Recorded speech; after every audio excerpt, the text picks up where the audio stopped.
우리의 인생에 많은 돈을 벌 수도 있습니다. 또 세상에서 많은 성공을 거둘 수도 있습니다. 부족한 것이 없을 수도 있습니다. 그러나 인생에 한 가지가 빠진다면 이 모든 것을 제대로 누릴 수가 없습니다. 그것은 감사가 아닐까 생각합니다. 저는 이 추석을 보내면서 우리 모든 등마루교회 성도님들이 하나님께 감사할 수 있게 되기를 소원합니다. 하나님께 감사하실 때 우리 가족의 모임이 하나님의 은혜로 행복해질 줄 믿습니다. 그래서 우리 앞뒤 좌우분들에게 같이 좀 인사했으면 좋겠습니다. 하나님께 감사하는 추석, 행복한 추석 되세요. 인사하시죠. 하나님께 감사하는 행복한 추석 되세요. 아멘. 오늘 말씀을 보시면 예수님께서 마르다의 집으로 들어가셨습니다. 귀한 손님이 와서 식사를 준비하던 마르다가 힘이 들었는가 봅니다. 그래서 예수님께 마르다가 찾아와서 자신의 불만을 오늘 쏟아놓고 있습니다. 마르다가 쏟아놓은 불만을 오늘날의 말로 각색해 볼 필요가 있을 것 같습니다. 오늘날의 말로 각색하면 이런 말이 됩니다. 이렇게 바쁜데 도와주는 사람이 아무도 없나? 나는 부엌에서 이렇게 일하는데 안아주는 사람이 아무도 없다. 마리아는 모든 사람이 주목받는 빛난 곳 거기에서 잘난 척을 하고 있는데 나는 부엌대기냐? 나는 팔자가 사나운 거냐? 나는 왜 이렇게 하고 있는 거냐? 여러분들 어디에서 많이 들어보신 불만 같지 않으십니까? 어디에서 많이 들어본 것 같지 않으세요? 이 불만은 해마다 명절이 되면 우리 주변에서 들려오는 소리와 아주 비슷합니다. 그래서 성경을 자꾸 멀리 보지 말고 가까이 보셔야 돼요. 우리가 잘 아는 것처럼 추석 명절은 정말로 기쁜 날입니다. 근데 사실 이와 더불어서 추석은 피곤한 날이죠. 그렇죠? 얼굴에 벌써 웃음이 가득한 분은 피곤하다는 말인 것 같습니다. 그리고 또 하나 더 보태면 추석은 또 위험한 날입니다. 여러분들 추석 명절이 도대체 왜 위험한 날이 되는 것입니까? 여러분들 그거 아세요? 추석 명절이 굉장히 위험한 날입니다. 경기도지방경찰청이 보고하기를 2015년 가정폭력 사건이 68,480건이라고 합니다. 하루 평균 그러니까 가정폭력이 187건이 일어나는데 2015년 명절에 가정폭력으로 신고된 것은 하루에 218건으로 평소보다 이 43%가 더 많은 폭력이 신고가 되었습니다. 아마도 신고하지 않는 폭력도 많이 있을 것이고 언어 폭력도 많이 있을 것이라고 생각합니다. 여러분들 설이 위험합니까? 이 추석이 위험합니까? 위험하지 않습니까? 그래도 고개를 흔들며 안 위험하다고 하시는 분이 계시네요. 그것뿐만 아니라 명절 연휴가 끝나고 난 다음에 전국 법원에 접수된 이혼 소송 건수가 3,529건으로 명절 직후에 이혼 소송 접수가 그 전달보다 무려 14.7%가 증가하였습니다. 그러니까 약 500건 정도의 이혼 소송 건수가 더 증가했다는 것입니다. 그리고 합의 이혼이 명절 연휴 다음 달에 18,884건으로 전달에 비해서 14.2%가 또 증가했습니다. 명절 연휴 직후에 이혼 소송과 합의 이혼의 건수가 10%에서 15%, 4년 동안 변함없이 계속 증가하고 있습니다.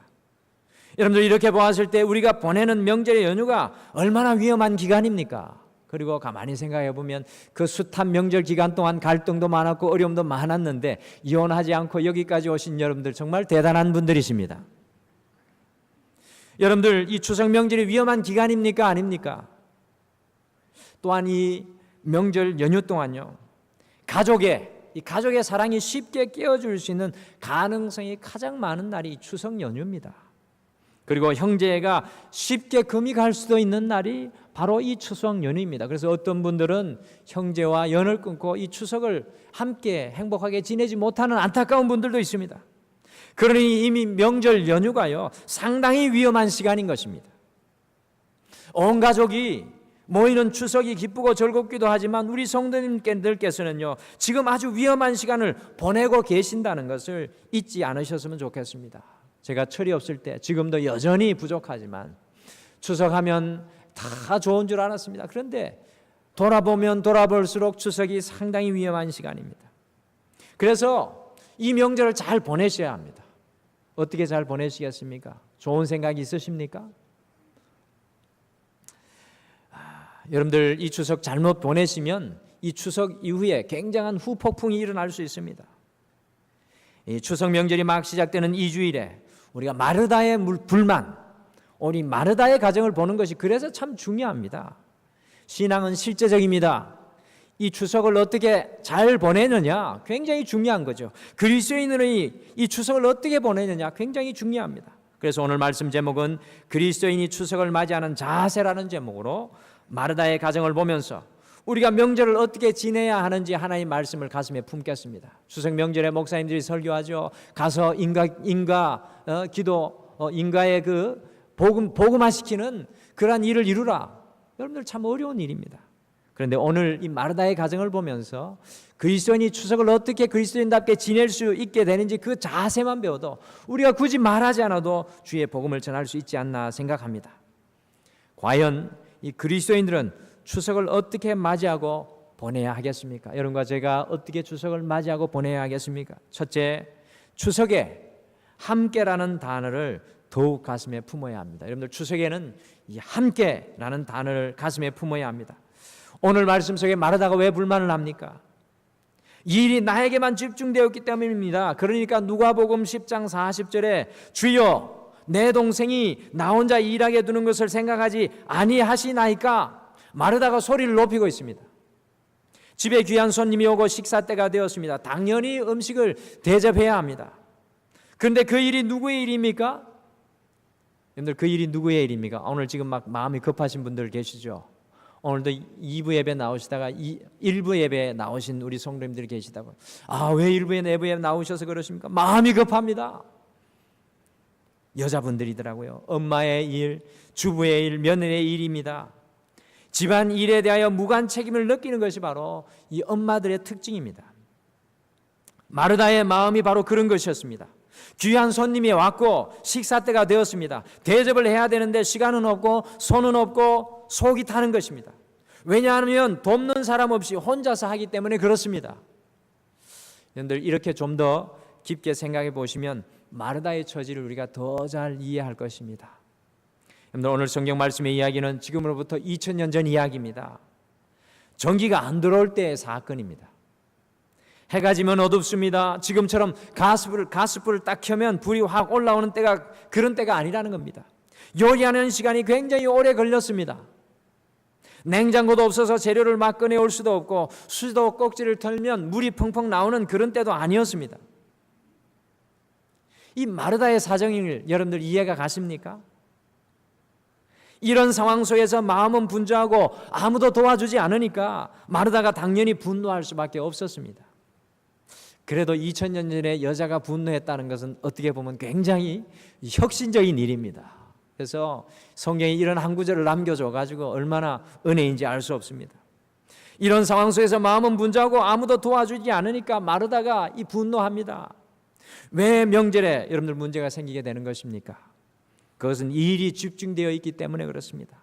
여자분들은 시댁에 가면 군중 속에 깊은 고독을 느낀다고 합니다. 여러분들 그렇습니까? 여자분들은 시댁에 가면 군중 속에 깊은 고독을 느낀다고 합니다. 우리 등마루 교회는 상당히 앞서가는 교회이기 때문에 이런 가정이 한 가정도 없을 줄 믿습니다. 근데 다른 교회 성도님들은 시댁에 가면 군중 속에 깊은 고독을 느낀다고 합니다. 며느리들은 시댁 식구들은 아무리 말해도 나 혼자라는 생각이 든다고 합니다. 그런데 거기에 한술 더해서 일을 하는데 누구도 도와주는 사람이 없습니다. 여러분들 추석의 모습을 가만히 한번 우리 이 시간 떠올려 보시죠. 남편은 말 그대로 남의 편입니다. 말을 어떻게 그렇게 잘 지었는지 모르겠어요. 남편은 말 그대로 남의 편입니다. 전혀도 없지 않고 앉아서 TV 리모컨만을 차지하고 방구들게 배하고 이 모든 것이 딱 들어붙어 가지고 때로는 소파에 딱 들어붙어 있습니다. 누구의 모습인가 가만 봤더니만 저의 모습이더라고요. 제가 경상도 사람이거든요. 저도 잘 몰랐는데 이지연 사모가 저를 많이 깨우쳐주고 있습니다. 아직도 그렇습니다. 얼마나 믿겠습니까? 여자분들에게 언제 남편이 남이라고 가장 많이 느끼십니까? 라고 물어보면 한결같이 시댁에 갔을 때라고 이야기합니다.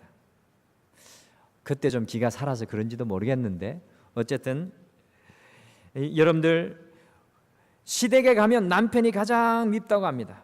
그런데 어떤 분들은 날마다 남편이 밉다고 대답하는 분들도 있습니다. 날마다 남이래요. 날마다 남. 시댁에 갔을 때 남이라고 느낀다는 것입니다. 사랑하는 성도 여러분, 내가 시누이입니까? 그런데요, 시누이도 어느 집에 가면 며느리라는 것을 우리가 잊지 말아야 합니다. 내가 시어머니입니까? 그런데 내가 예전에 며느리였다는 것을 꼭 잊지 마시길 바랍니다. 여러분들, 가족은 무엇입니까? 함께 가는 것, 함께 짐을 지고 가는 것이 가족입니다. 며느리만 가족에서 빼지 마시고 함께 가족은 함께 반드시 같이 가야 합니다. 일이 집중되면 화가 나게 되어 있습니다. 마르다에게서 배우는 교훈은 함께 가라는 것입니다. 이번 추석에 어찌하든지 함께 해보려고 우리가 노력했으면 좋겠습니다. 여러분과 제가 함께 해보려고 노력했으면 좋겠습니다. 직구준 성도님이 설교 끝나고 늘 이지연 사모에게 물어볼 수도 있을 것 같아요. 이번 추석에는 목사님이 설교를 그렇게 하고 함께 하시던가요? 이번 추석에는 제가 꼭 함께 할 겁니다. 여러분들도 이 가족과 함께 하시길 바랍니다. 소외되고 가장 힘든 분 옆에 함께 해주신다면 우리의 추석은 온전한 그리스도인의 추석이 될 줄 믿습니다. 우리 아버지들도 손을 좀 걷어붙이고 에헴 하고 앉아 계시지 말고 한번 일어나서 상 한번 같이 들어주시면 며느리들이 놀라서 참 그 시아버지를 존경하지 않을까 생각합니다. 둘째, 여러분들, 그리스도인들은 추석에 비교하지 말아야 합니다. 우리 그리스도인들은 특별히 추석에 비교하지 맙시다. 예수님은 오늘 성경 속에 가만히 읽어보시면 마르다가 하는 일을 하찮은 일이라고 한 번도 말씀한 적이 없으십니다. 여러분들 그걸 잘 아셔야 돼요. 어떤 분은 이 설교를 하면서 마르다가 음식하는 것은 하찮은 일이라고 그런 뉘앙스로 설교하시는 분이 있는데 오늘 말씀 속에 마르다의 일을 예수님께서는 하찮은 일이라고 한 번도 말씀하신 적이 없으십니다. 예수님을 대접하는 마르다의 일이 얼마나 귀한 일입니까? 그런데 중요한 것은 어느 순간에 마르다의 일이 하찮아집니다. 여러분, 어느 순간에 마르다의 일이 하찮아집니까? 마르다가 자신의 일을 비교하는 순간, 비교의 함정에 빠지는 순간 마르다의 일은 하찮은 일로 전락하고 말았습니다. 예수님이 그렇게 말씀하신 것이 아닙니다. 마르다 스스로 그렇게 만들어간 것입니다. 나는 부엌에 있는데 쟤는 왜 방 안에 앉아있지? 나는 주방의 문에 손을 담그고 있는데 왜 쟤는 예수님 앞에 우아하게 앉아있지? 나는 손때 묻은 앞치마 두르고 있는데 쟤는 왜 공주처럼 예쁘게 차려입고 앉아있지? 라는 이 비교는 도대체 나는 무엇인가라는 이 자괴감에 빠지게 하여서 일순간 화를 일으키는 그러한 생각입니다. 내가 하는 일이 한없이 보잘것없는 일이 되어버리고 마는 것입니다. 비교할 때입니다. 여러분들, 명절에 많은 가정들이 문제가 생기는 것이 이 비교의 늪에 빠지기 때문입니다. 여러분들, 왜 결혼한 조카와 결혼하지 않은 조카를 비교하십니까? 여러분들, 명절에 가면은 이 결혼한 조카하고 결혼하지 않는 조카를 무지하게 비교를 많이 합니다. 여러분, 결혼한 조카는 결혼한 것이고 결혼하지 않은 조카는 결혼하지 않은 조카가 아닙니까? 여러분들, 통계해 보니까 앞으로 결혼하지 않는 조카가 훨씬 많아진다고 합니다.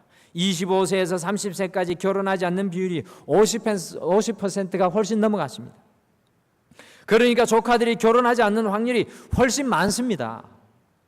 좋은 동네 큰 집에 사는 아들과 작은 집에 사는 아들을 여러분들 왜 비교하십니까? 직장에 취직한 손자와 직장에 취직하지 않은 손자를 왜 비교하십니까? 그 사람들이 취직하기 싫습니까? 하려는데도 안 되는 것이 아닙니까? 비싼 선물을 가져온 며느리와 비싼 선물을 가져오지 못하는 며느리를 왜 비교하십니까? 동서를 향한 시어머니의 눈빛과 나를 향한 시어머니의 눈빛을 가지고 여러분들 왜 비교하십니까? 여러분들 어머니들이 죄송합니다. 연세 드시면 눈에 힘이 빠지셔가지고요. 그 눈빛이 그 눈빛입니다.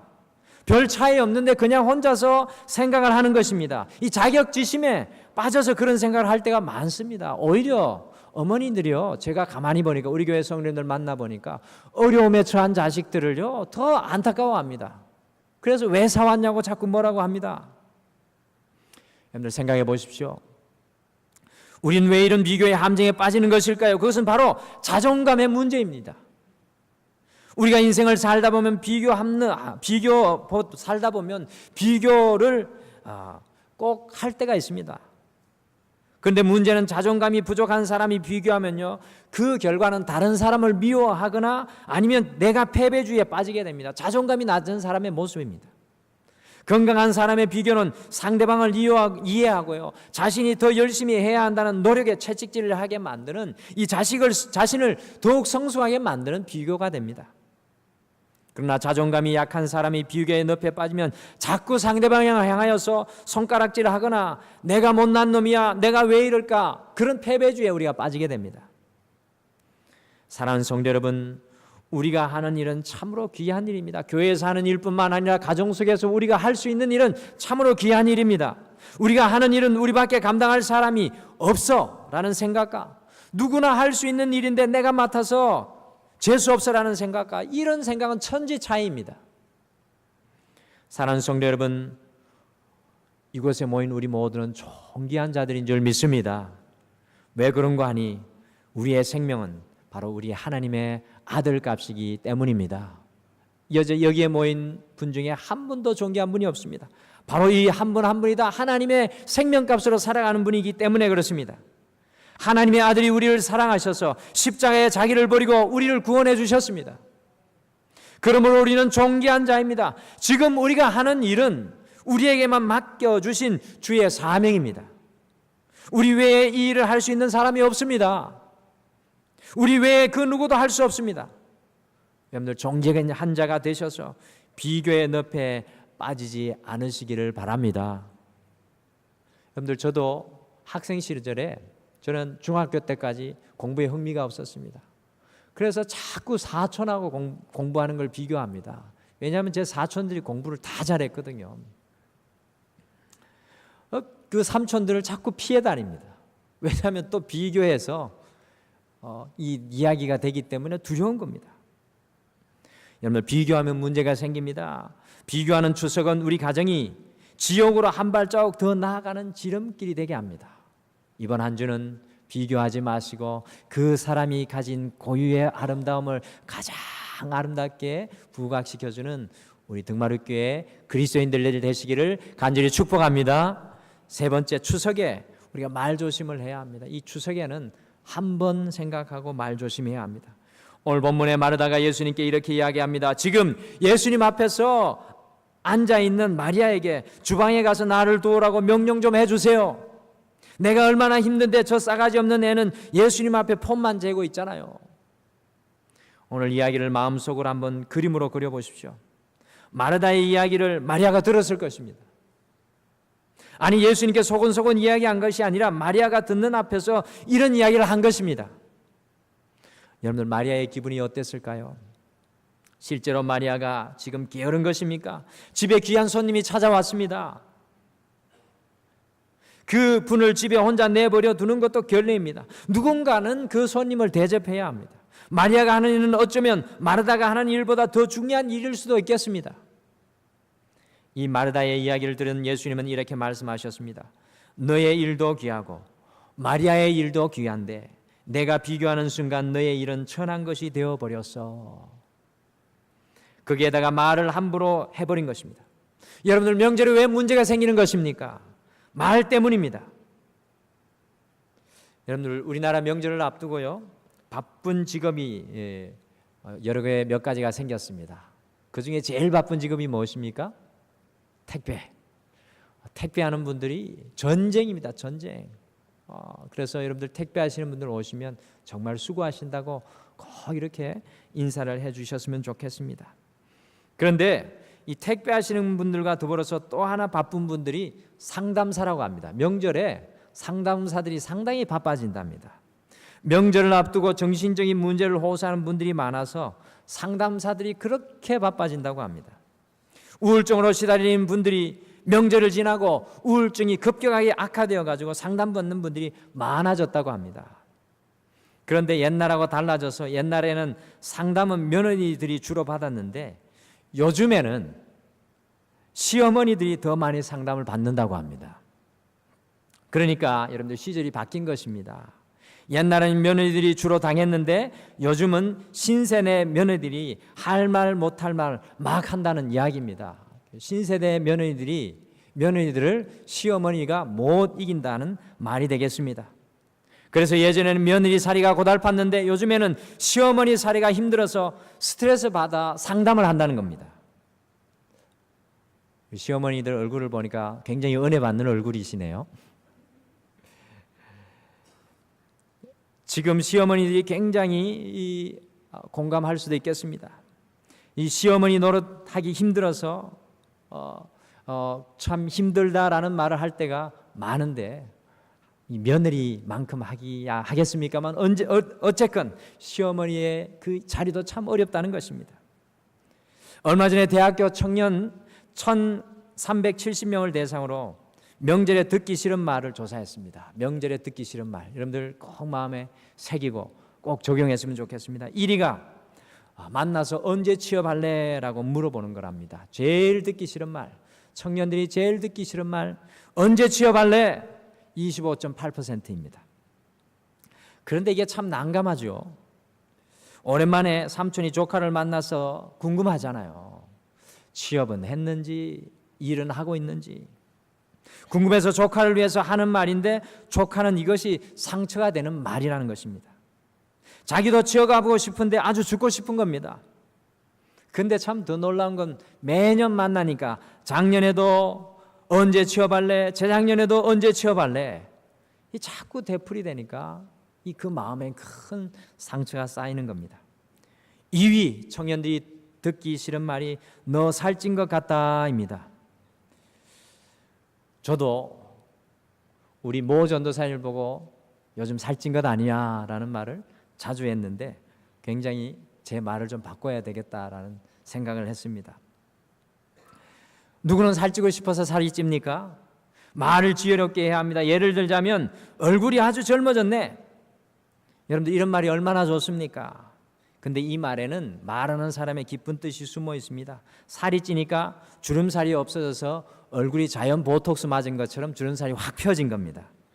이렇게 살찐 것 같다보다 젊어졌다고 하면서 내가 하고 싶은 말, 너 정말 살쪘네 라는 말을 할 수도 있고 듣는 사람은 상처도 안 받을 수 있다는 겁니다. 이 지혜로운 말이라는 겁니다.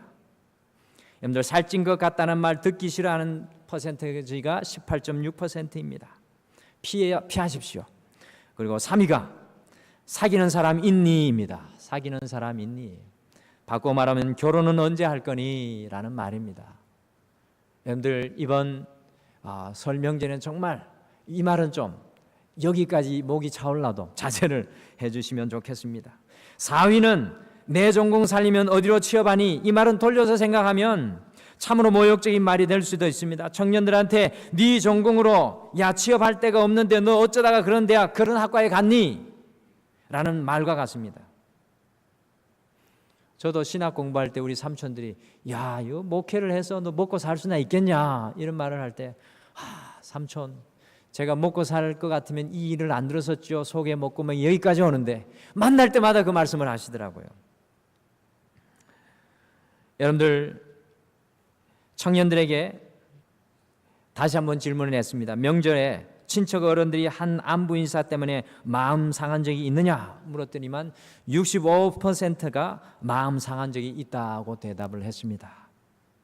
우리 이모, 삼촌, 고모, 할아버지, 할머니가 아이고 결혼해야 하는데 사람 있니? 여러분들 안부 인사인데 자녀들은 또 집에서 엄마가 그렇게 긁어놓고 할머니도 긁어놓고 이모도 긁어놓고 그러니 이 숨이 탁탁 막힙니다. 그래서 그들이 이렇게 나옵니다. 명절에 어른 뵈러 가는 대신 아르바이트나 하러 가면 좋겠다. 75%가 그렇게 대답을 했습니다. 그 말은 무엇이냐 하면요, 핑계만 있으면 친척 집에 안 가고 싶다고 75%이면 4분의 3의 청년들이 그렇게 이야기를 한다는 것입니다. 여러분들, 그 이유가 무엇입니까? 말 때문에 그렇습니다. 여러분들, 입술에 파수꾼을 세워야 합니다. 기왕에 하는 말, 수고했다, 고마워, 힘들겠구나, 내가 뭐 도와줄 게 없어, 화이팅이야, 내가 늘 응원하고 있어, 기도하고 있으라고 하면 얼마나 좋습니까? 여러분, 제가 아이디어를 하나 드리겠습니다. 특별히 너 취직하도록 응원하고 있어 라는 이 말은 피하십시오. 너 취직하도록 내가 정말 간절히 기도할게, 이 말은 피하십시오. 왜냐하면 더 마음에 부담감을 갖습니다. 그냥 단순히 내가 너를 위해 응원할게, 내가 너를 위해 간절히 기도한단다. 왜냐하면 취직하도록 간절히 1년 동안 기도하면 내년에 얼마나 또 갈굴까. 말로 힘들잖아요. 그런 말은 빼십시오. 결혼을 위해 기도할게, 취직을 위해 기도할게, 그것보다 응원할게, 기도할게. 우리 시어머니들 명절에 며느리들이 제일 좋아하는 말이 무슨 말인지 아십니까? 여러분들, 이 명절에 우리 며느리들이 제일 좋아하는 말 무슨 말인지 아세요?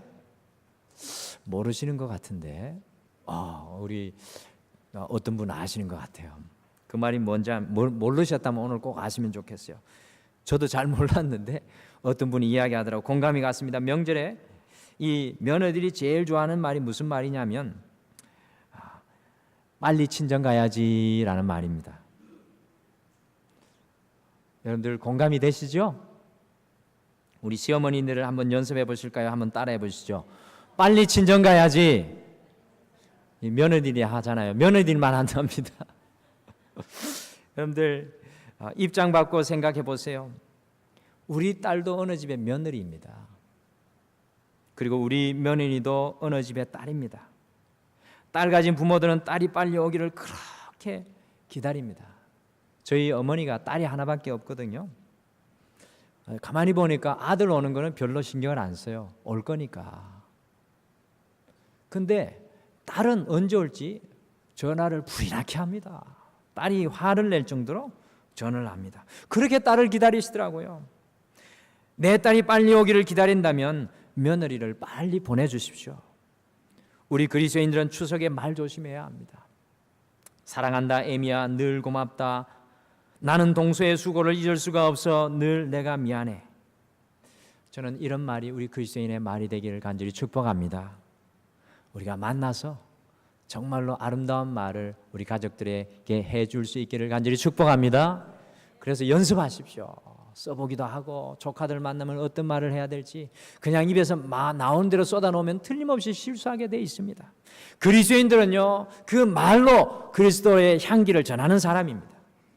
마지막으로 그리스도인다운 추석은 예배를 잊으면 안 되는 것입니다. 여러분, 추석에 예배를 잊으면 안 됩니다. 주님께서 마리아에게 42절 말씀해 보시면 많은 일 가운데 좋은 편을 택했다라고 말씀하셨습니다. 여러분들, 마리아가 잘한 것이 무엇입니까? 마리아가 제일 잘한 것이 무엇입니까? 제가 볼 때 예전에 마리아는 별로 잘한 것이 없어 보였습니다. 근데 오늘 말씀을 읽고 또 묵상하게 되면 마리아가 잘한 것이 딱 하나 있습니다. 그게 뭐냐면 예수님과 함께하는 것을 선택한 것입니다. 마리아가 잘한 것은 예수님과 함께 하기를 선택한 것입니다. 예수님의 말에 귀를 기울이는 것을 선택한 것입니다.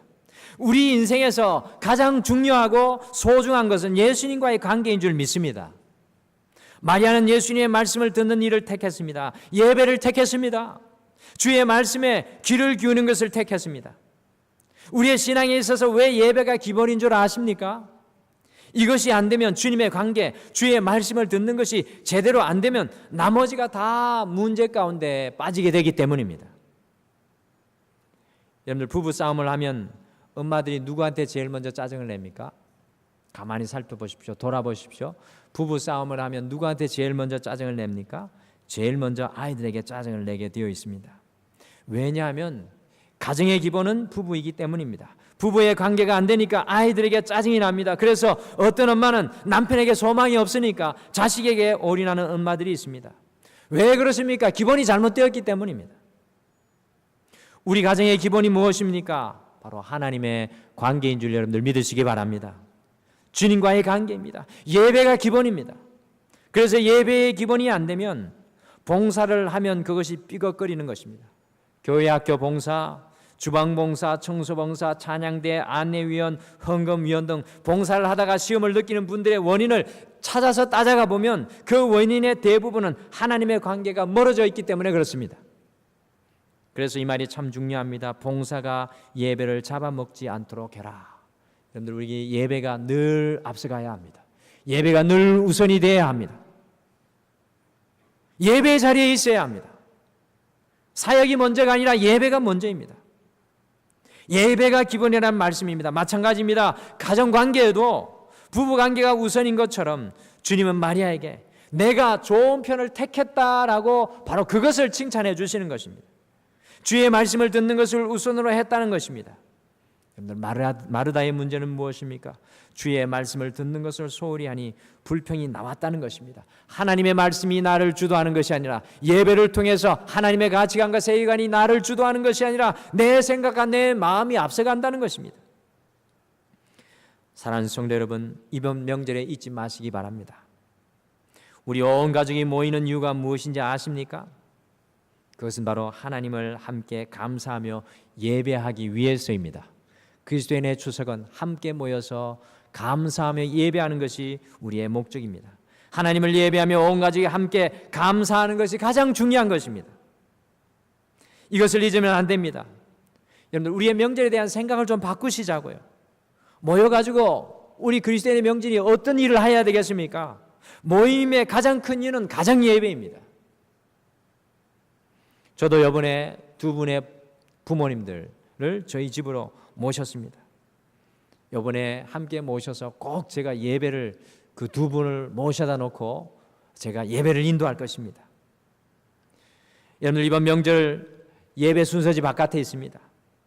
온 가정들이 함께 예배를 드릴 수 있도록 여러분들 절대 주장하는 자세를 하지 마세요. 불러다 놓고 오늘 꼭 예배 드려야 돼 이렇게 하지 마시고, 사랑하는 아들아, 며느리야, 오늘 우리 함께 모였으니 주님 앞에 예배하면 안 될까?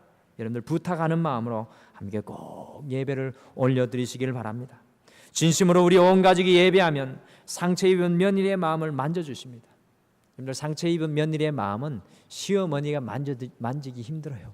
주님께서 만져주시면 완벽해집니다.